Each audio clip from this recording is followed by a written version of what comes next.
All right, everybody, welcome to the crossover that you have all been waiting for. It is the Avalanche. It is the Lightning. It's my man Shaggy Von Doom.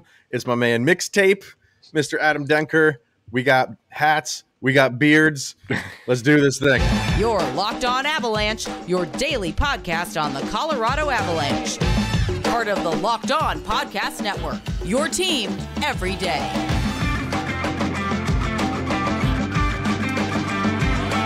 All right, everybody, welcome to this special crossover Stanley Cup edition of the Locked On Avalanche and Locked On Lightning podcasts. I am Chris Micieli. He is Mr. Shaggy Von Doom, Kyle Sullivan. We are with Locked On Avalanche, and we got my good buddy, I call him Mixtape, Mr. Adam Denker from Locked On Lightning. How we feeling, gentlemen?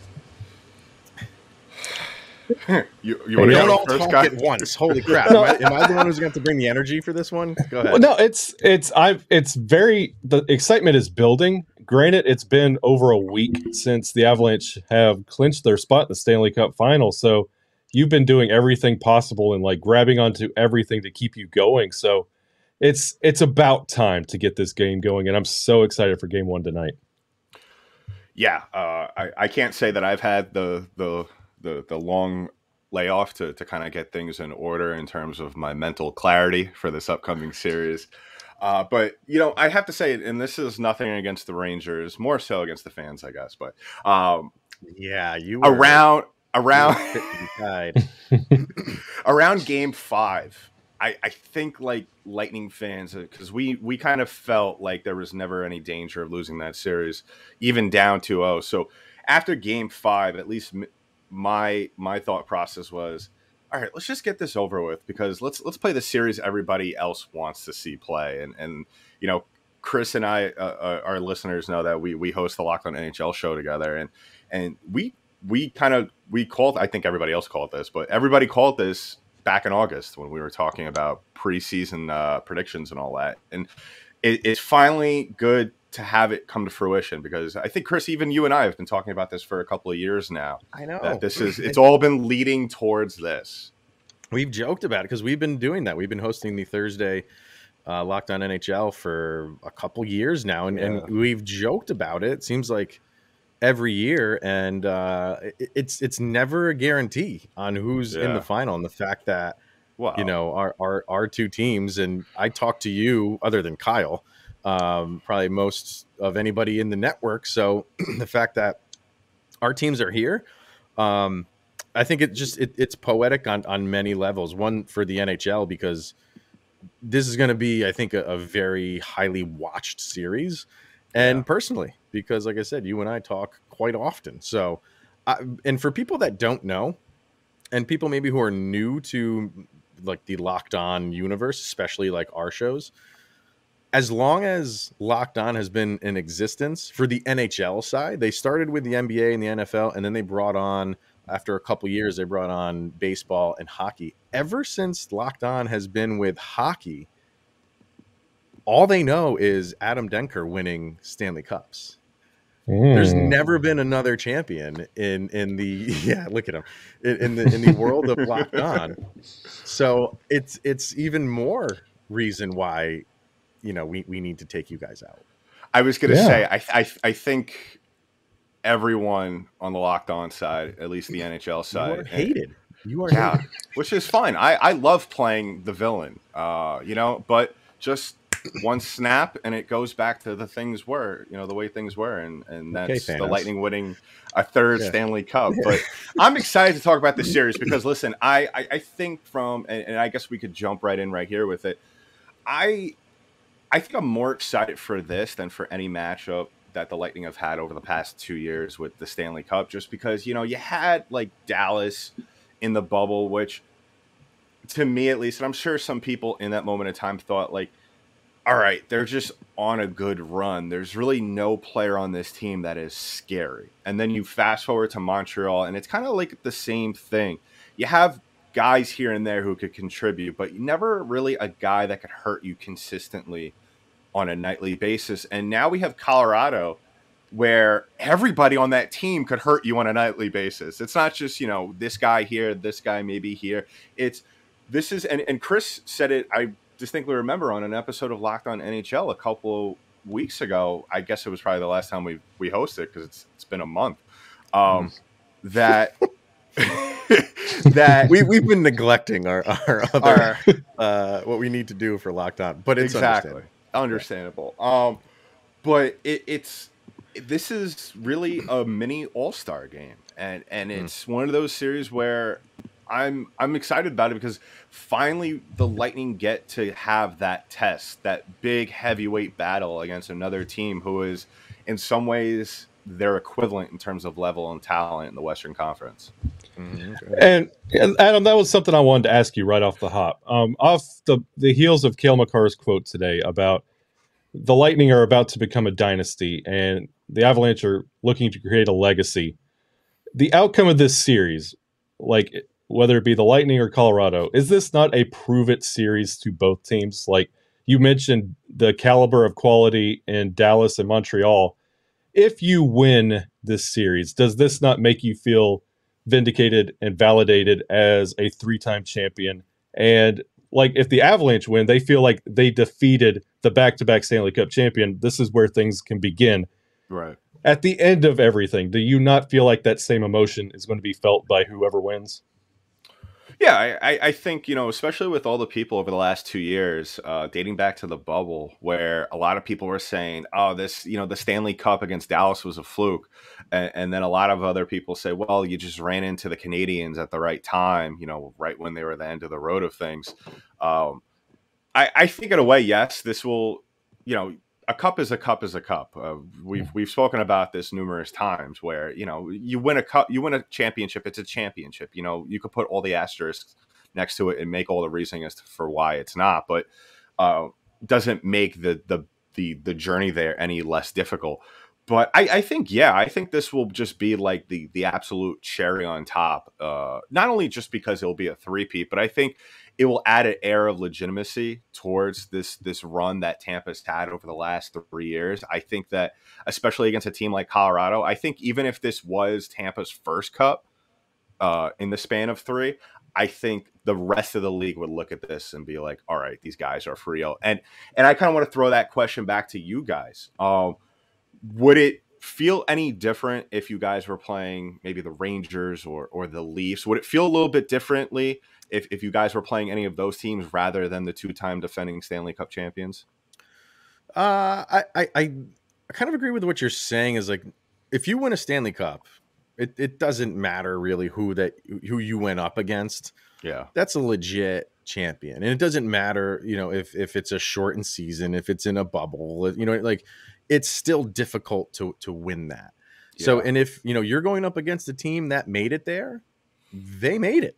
Yeah, and that's who you have to go up against. Does it, like, if the Avs are to come out on top of this against the Lightning, I think there's absolutely more of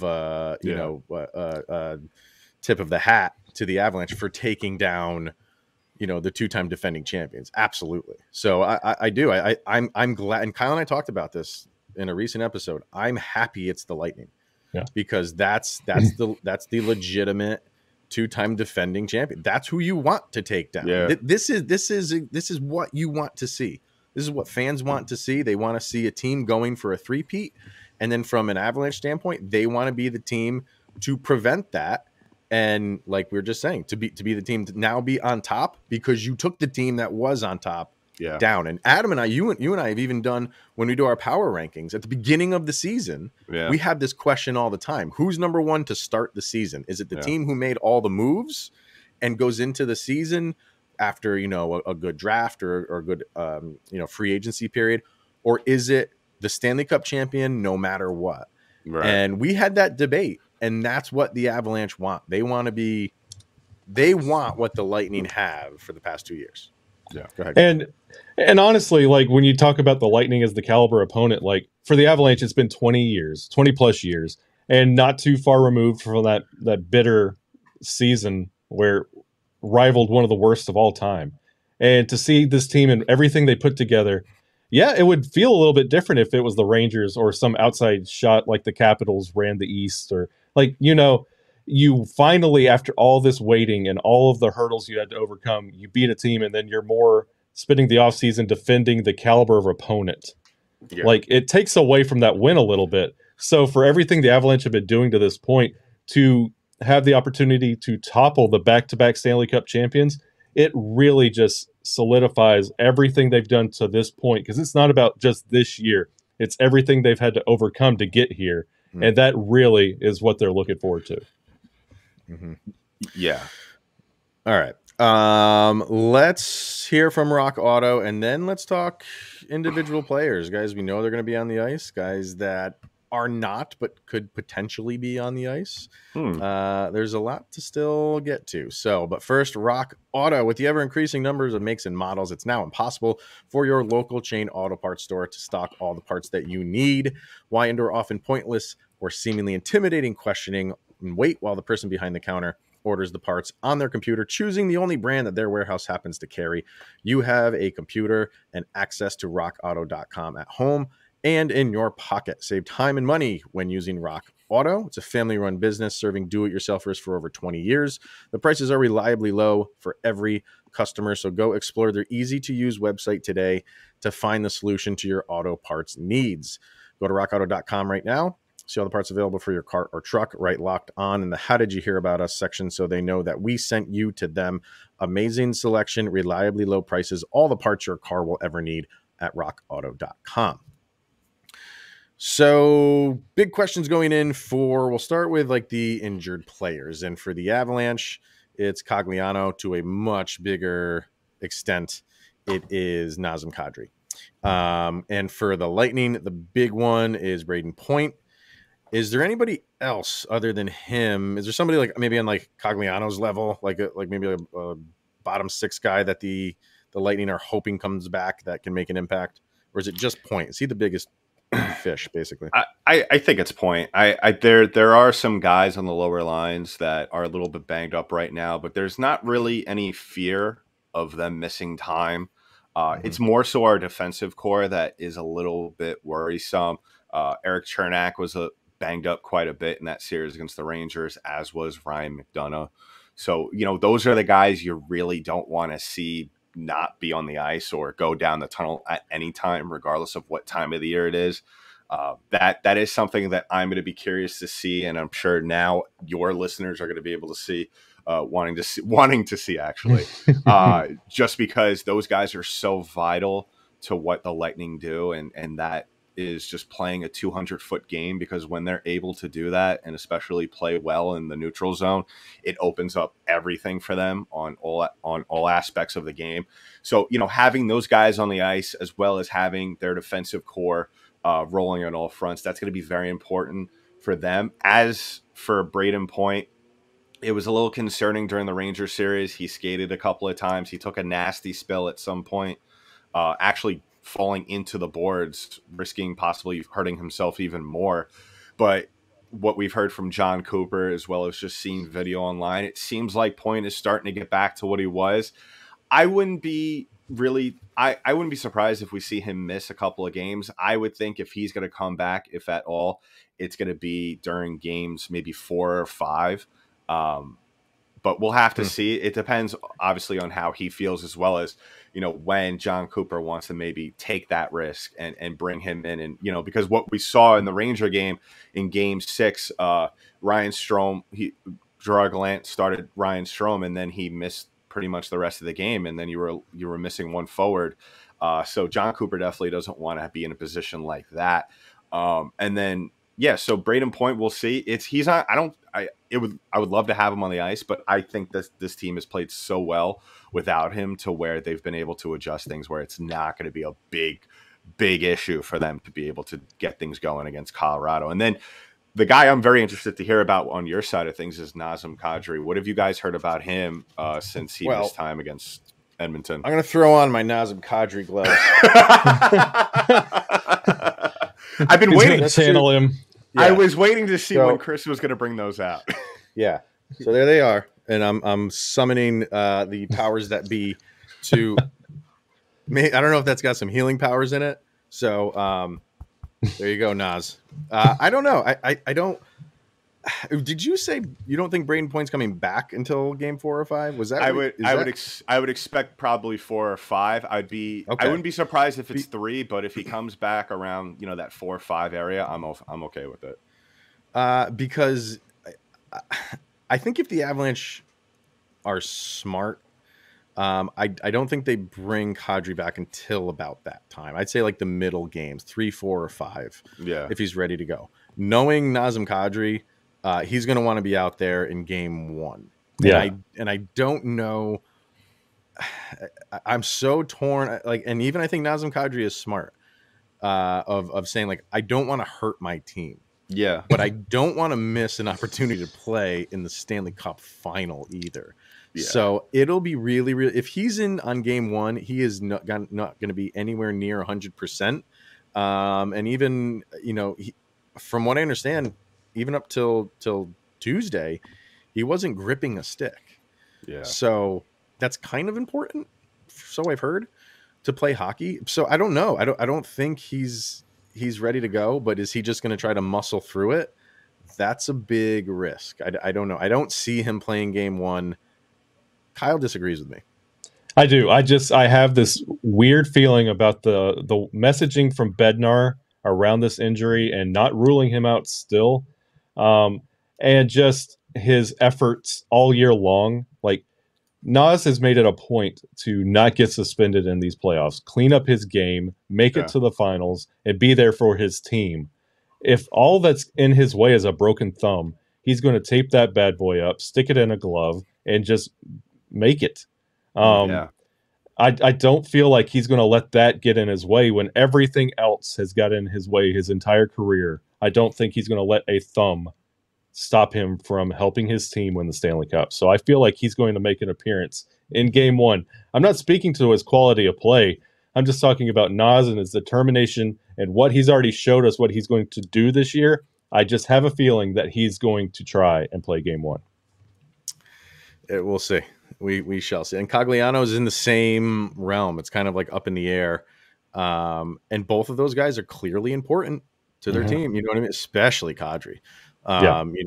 Being, centering that second line and being on that first unit power play. Those are the situations in what you're going to need. You've needed them all year for that. So we'll see. We'll see if it's not game 1. I don't see him rushing back. I think they're going to be smart and say, like, let's just see how this goes. Yeah. If we're winning, then heal up even more. If we're losing and we're down a couple games, all right, maybe we throw you in there to see what you can do. Maybe, ignite something. I don't know. We'll see. Another big thing that everybody's going to be watching is, like, as far as Avalanche goes, in round 1, it was Cale Makar and Roman Josi. The two of the better defensemen in the league. Clearly, Victor Hedman is in that category. So that's what everybody's going to be watching for this one. They're two different, built players. Victor Hedman is, like Andre the Giant, and Cale Makar is maybe who? Kyle? Rey Mysterio. No. But Hedman's playing well, right? Yeah. I mean, is he? We came out with BetOnline. We had the who's going to score the most points? Yeah, for the Stanley Cup Final. Makar was incredibly 3rd overall in terms of odds, but Hedman was on there too. I think he was maybe 7-ish, which is nothing to sneeze at. Like, people look at his defense, and rightly so. He, from a purely defensive standpoint, he's probably the best in the league. Mm-hmm. What's he bring to this team, man? Like, what do they rely on him for? Leadership, really. That's where it starts. Obviously Steven Stamkos wears the C, but at the end of the day, I think really, with the amount of time that we've seen Stammer miss over the last couple of years, the buck has really stopped with Hedman and how this team reacts to things. And you could see it, it's kind of a sort of, in a way, almost an unorthodox dynamic that this team has where, you have a captain who's been there forever, but there's like this small group of veteran players where it's kind of like, I kind of look at it as like the Illuminati of the Marvel universe. It's just all these guys just having the last say on everything. But Yeah, Victor Hedman. Other than that, and it's funny. It's very rare that you see, in some ways, especially from a defenseman, not only embody that leadership role which Hedman has, but embody it on the ice in all aspects. Winning the Conn Smythe back in the bubble against the Stars, and really taking his offense. I mean, his offensive level that we saw him take it to in the bubble was like absolutely insane, Kyle. And he hasn't really had that kind of success the last couple of years in the playoffs, but still, his ability to spread out the ice. Right now he has 14 points and 2 goals in this playoff run right now, which is insane. I mean, but that shows that how well this Lightning team. Yeah, exactly. That's how much you could see how everybody else is playing well around him. And really, I think we're going to see some moments, I think, especially from Hedman, where, you don't really know what he's thinking sometimes on the ice. He doesn't really wear his emotions on his sleeve like that. But I think a lot of the hype now with him and Makar, especially these two battling it out in the Stanley Cup Final, I think there's going to be some kind of just letting you know I'm here moments between him and Makar. I would not be surprised if those two are on the ice and we see them get a little crazy along the boards. Well, why don't we hear from BetOnline, and then we'll discuss a few things I want to get to is, the speed of the Avalanche. Are the Lightning afraid of that? Obviously the goalies, and then we'll do some predictions. So let's hear from BetOnline first. All right, guys. Well, when you're I'm talking to my listeners now. So when you're betting on the underdog Lightning, because they are on the underdogs of this series, which is fine. Listen, we've been doubted before. You have that one more time for the people in the back. We've been doubted before, Chris and Kyle. And when you're making your bets on the underdog Lightning, all the props, all that, you got to make them at betonline.net, because betonline.net is your number one source for all your sports betting stats and sports info. Find all the latest sports developments, news, and odds, including this year's NBA Finals matchup, the NHL Stanley Cup Final, which we're talking about if you're just tuning in, Major League Baseball, and of course, fighting news from the MMA and UFC to boxing. Head to the website today or use your mobile device to learn more about the trends and action. BetOnline, where the game starts. So yeah, guys, I mean, we could make all the comparisons around the defensemen, Hedman, Makar. Obviously, that's the big one. The one matchup, and I feel like this is a little lopsided in this way, because obviously there's going to be a lot to be made about the goalie situation between our two teams. But and Chris knows how I feel about goalies in general. But the one matchup I'm curious and how you guys view it in a way is the superstars on the forward lines, McKinnon versus Stamkos, Kucherov versus Landeskog, vice versa, if you want to interchange those. Where do you view those? Obviously, I'm sure you'll view Landeskog and McKinnon having an edge in those, but how are you looking at those matchups? It's one of those that the experience versus, honestly, just this speed and determination and cohesiveness of Colorado. It's that matchup I'm really interested to see how it plays out, not just in the first couple games, but when the series is right there for the taking, how those two matchups react, because this is going to be the first time for the Avalanche in this scenario. It's one thing to get there. It's another thing to go home with the prize. And the Lightning know how to do that. So I would like to see Nathan McKinnon, Gabe Landeskog, not just do what they do, but continue to do what they do, because they've had times where they take their foot off the gas.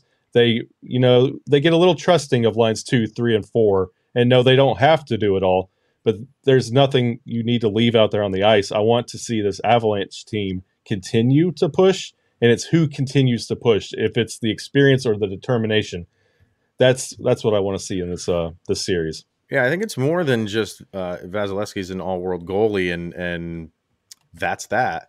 No, like the Lightning needs to really get the Avalanche off their game from a defensive standpoint. And can they do that? They have a great defense against a great Avalanche offense. The Avalanche threw and take this with a grain of salt, because the Edmonton defense is nowhere near what Tampa Bay's is, but the Avalanche took advantage of that.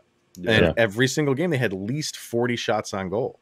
So yeah, Vasilevsky can win you games, where not many goalies in the league can really win a team games like he can. But does he crack at all? It's going to be easier said than done for the Avalanche, but I just feel like they can do it because they have the speed to kind of to get around some Tampa Bay defenders. Okay, but when then you do that, then you have Andre Vasilevsky waiting for you. So it's two layers of a really solid onion that the Avalanche need to peel through.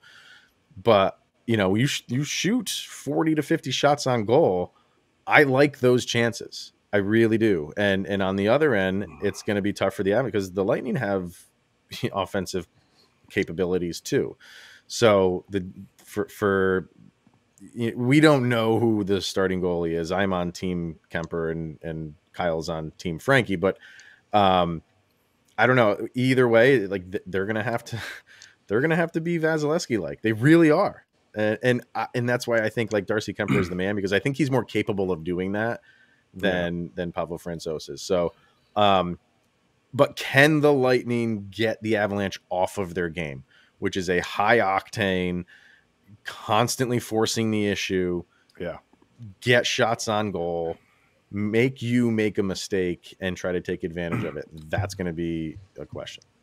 Yeah, I think I agree with that. That's going to be the big question mark in terms of style of play.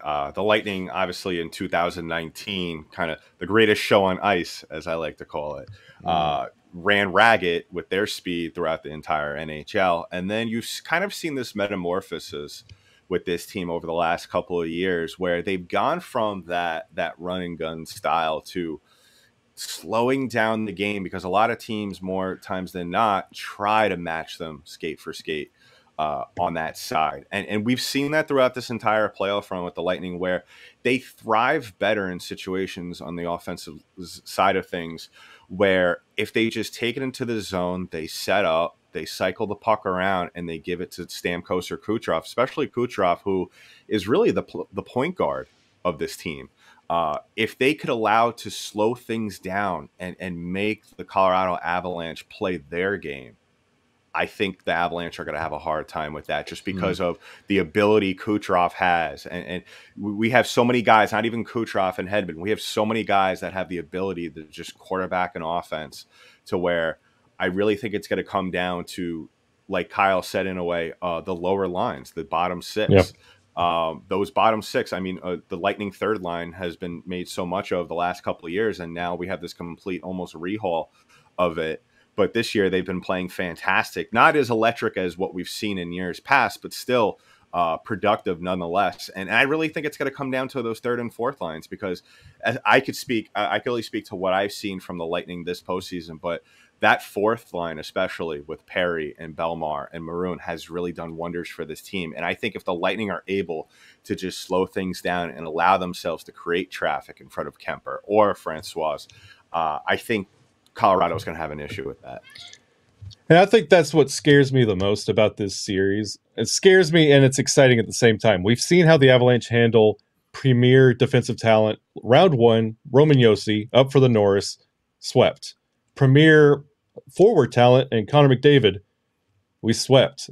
We had those two aspects. But when you have a team that tried to take you out of your game, being St. Louis, that's where we dropped our lone two games of the playoffs. Now we get both of those in the St. Louis style in the Stanley Cup Finals. So this is going to be a true test. It might come down to the goalies, but I would love to see what breaks first, because it's going to be one of those that you hope Colorado's the team that can break first, because I don't know if they can continue to hold off a Lightning team with momentum. And that's where the experience comes in, and that's what Tampa has the upper hand in.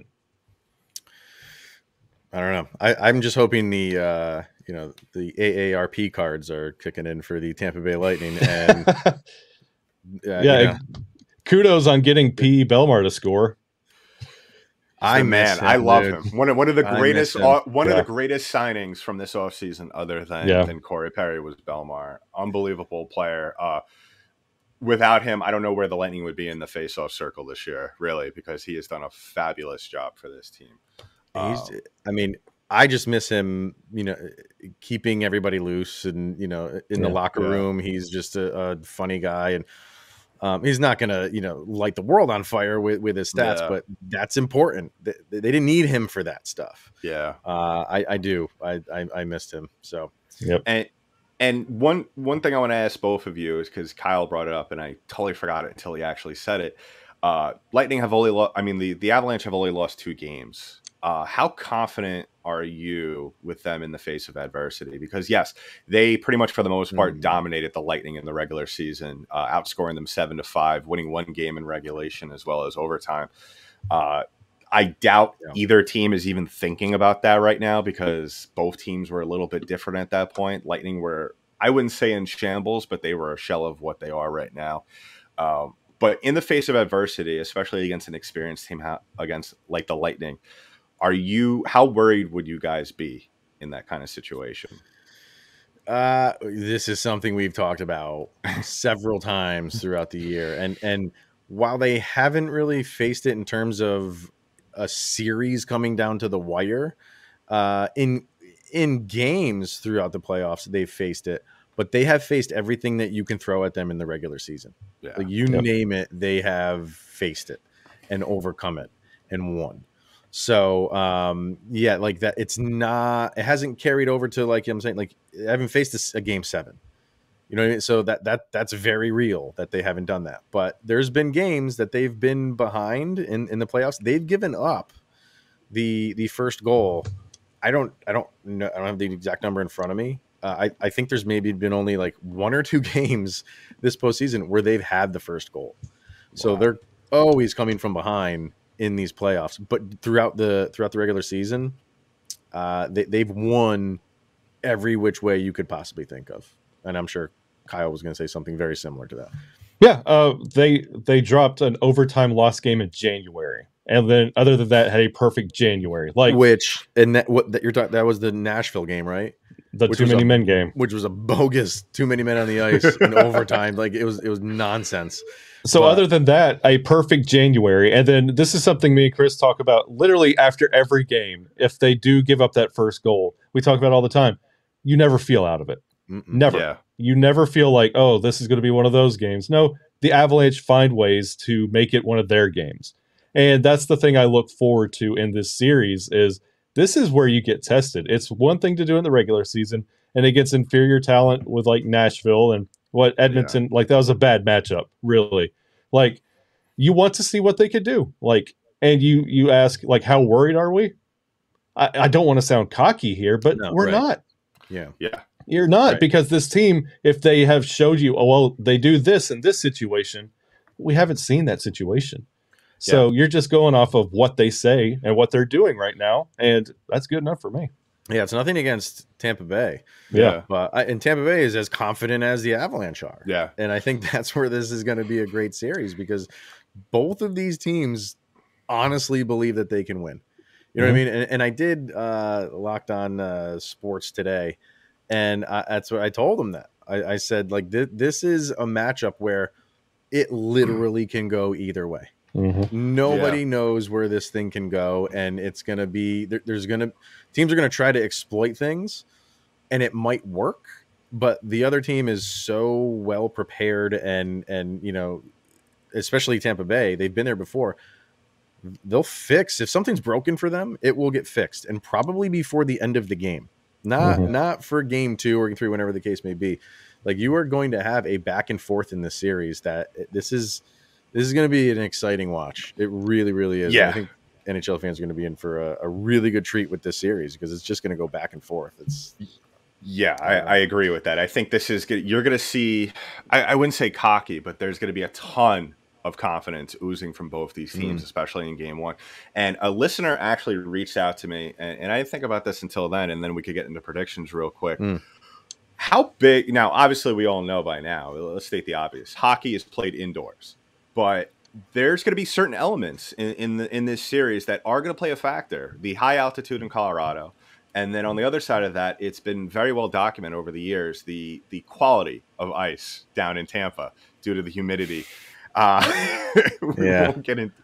How big of a factor do you think that's going to be for both teams? I think, as at least from my guy's point of view, in terms of the altitude, I think that I don't think it's going to be so much the altitude. It might be just because of the travel, because we have to remember Lightning haven't traveled the whole ton over the last two Stanley Cup Finals. So that back and forth might be a little bit of a challenge here and there. You might see a little bit of sluggishness in the first period of game one, especially.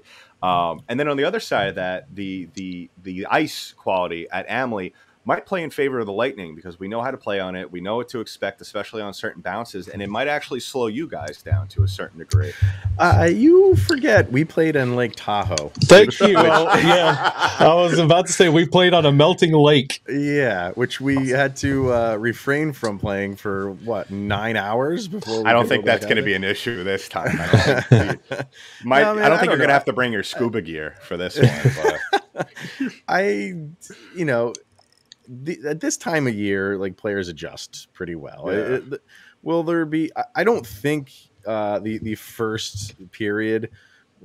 You mentioned, the whole rust thing, which Kyle and I talked about like over and over again. Like, I don't buy into that.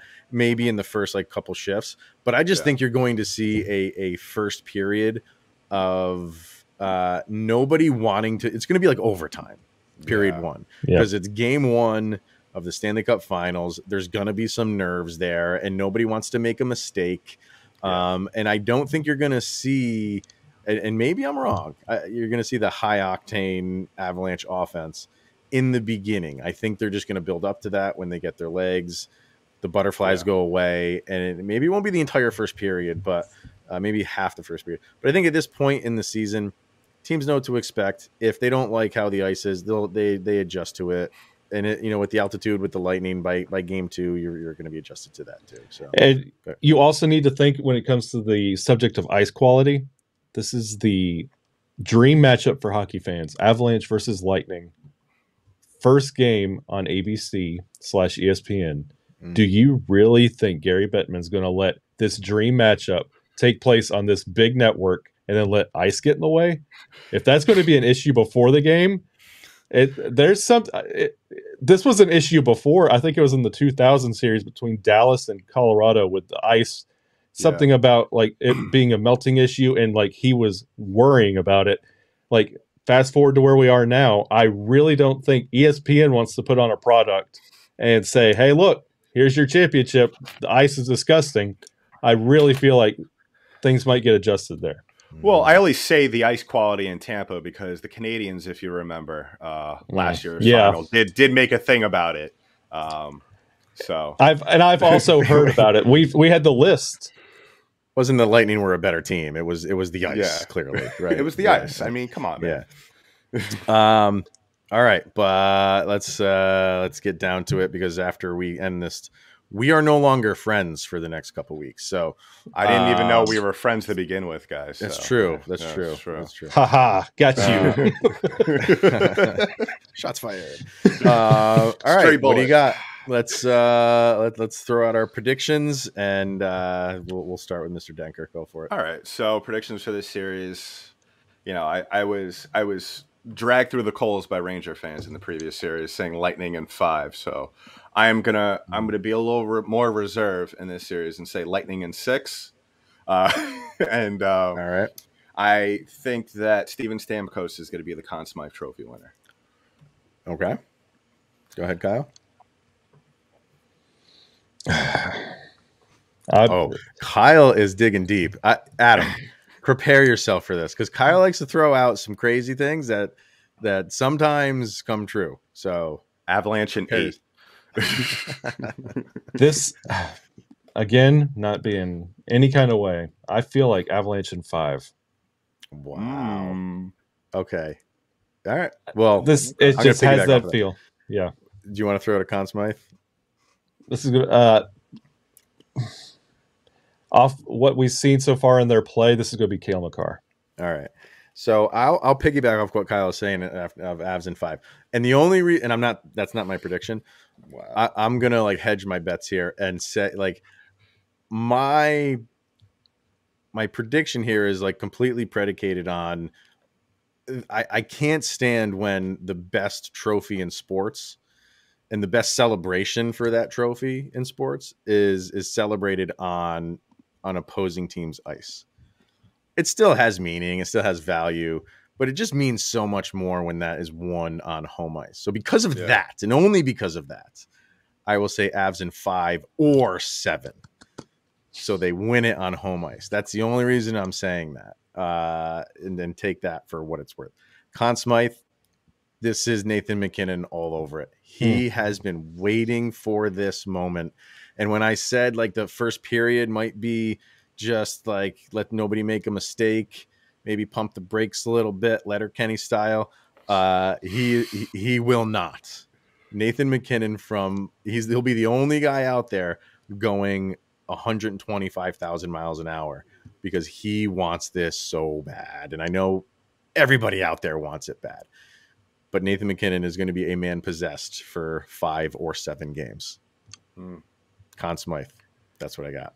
So, any last words before we wrap it up and we never talk again, or what? What do you got? Where can people find you? Why don't we throw that out there?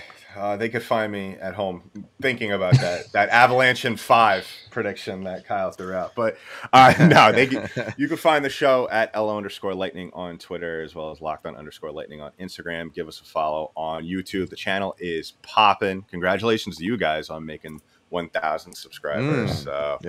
Congratulations on that. So and then give me a follow at the Mixtape on Twitter. Yes, Danky Dank, DENKYD8NK.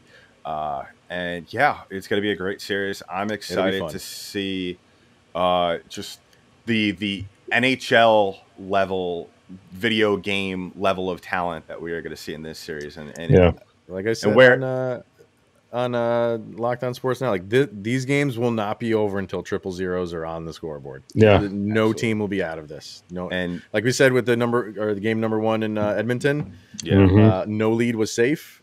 It could hold true for this series too. And where can my listeners find you guys? Our show is on Twitter, LOPN_Avalanche, Twitter, and Locked On Avalanche on Instagram.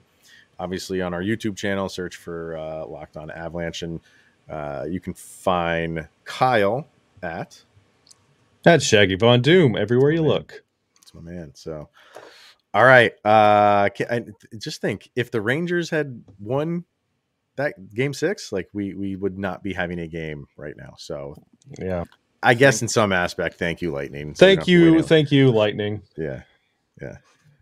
You got nothing for that. No. Just take the compliment and shut up. Thank you. All right, everybody. We will be doing crossovers throughout these Stanley Cup Finals. So this is not the last you have seen of Denker. So go Bolts or us. Go Bolts.